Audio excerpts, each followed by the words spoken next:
മാധ്യമപ്രവർത്തകൻ KM ബഷീർ കൊല്ലപ്പെട്ട കേസിൽ കോടതി മാറ്റി.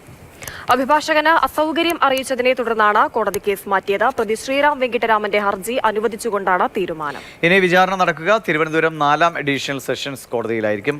അനന്തവർഷം വിവരങ്ങൾ വേണ്ട. നേരത്തെ ഇങ്ങനെ ഒരു ആവശ്യം ഉന്നയിച്ചതായി വിവരങ്ങൾ ഉണ്ടായിരുന്നു. അത് പെട്ടെന്ന് തന്നെ കോടതി അംഗീകരിക്കുകയായിരുന്നു. ദിവിഷ്, മാധ്യമപ്രവർത്തകൻ KM ബഷീർ കൊല്ലപ്പെട്ട കേസിലാണ് വിചാരണ കോടതി മാറ്റിക്കൊണ്ടുള്ള തീരുമാനമായിരിക്കുന്നത്. ഇനി ഈ കേസിന്റെ വിചാരണ നടക്കുക തിരുവനന്തപുരം 4ാം അഡീഷണൽ സെഷൻസ് കോടതിയിലാണ്. നേരത്തെ 3ാം അഡീഷണൽ സെഷൻസ് കോടതിയാണ് ഈ കേസ് പരിഗണിച്ചിരുന്നത്.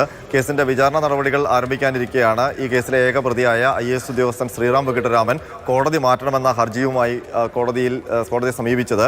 അതിന് കാരണമായി പറഞ്ഞിരുന്നത് ഈ കേസ് പരിഗണിക്കുന്ന കോടതി 3ാം അഡീഷണൽ സെഷൻസ് കോടതി പ്രവർത്തിക്കുന്നത് കെട്ടിടത്തിൻ്റെ 1ാം നിലയിലാണ്. തൻ്റെ അഭിഭാഷകൻ B രാമൻപിള്ളയ്ക്ക് ലിഫ്റ്റ് ഇല്ലാത്തതിനാൽ പടികൾ കയറി ഈ 1ാം നിലയിലേക്ക് എത്തുന്നതിന് ശാരീരികമായ ബുദ്ധിമുട്ടുകളുണ്ട്. അതുകൊണ്ട് കേസ് പരിഗണിക്കുന്ന കോടതി മാറ്റണം എന്നായിരുന്നു ഈ ഹർജിയിലെ ആവശ്യം. ഇതേ തുടർന്ന് കോടതി ഈ വിചാരണയ്ക്ക് വേണ്ടി സാക്ഷികൾക്ക് അയച്ച സമൻസ് തിരിച്ചു വിളിക്കുകയും ഈ ഹർജി പരിഗണിക്കുകയുമായിരുന്നു.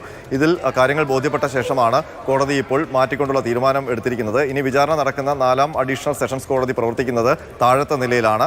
ഇനി വിചാരണ നടപടികൾ ഉടൻ തന്നെ ആരംഭിക്കും.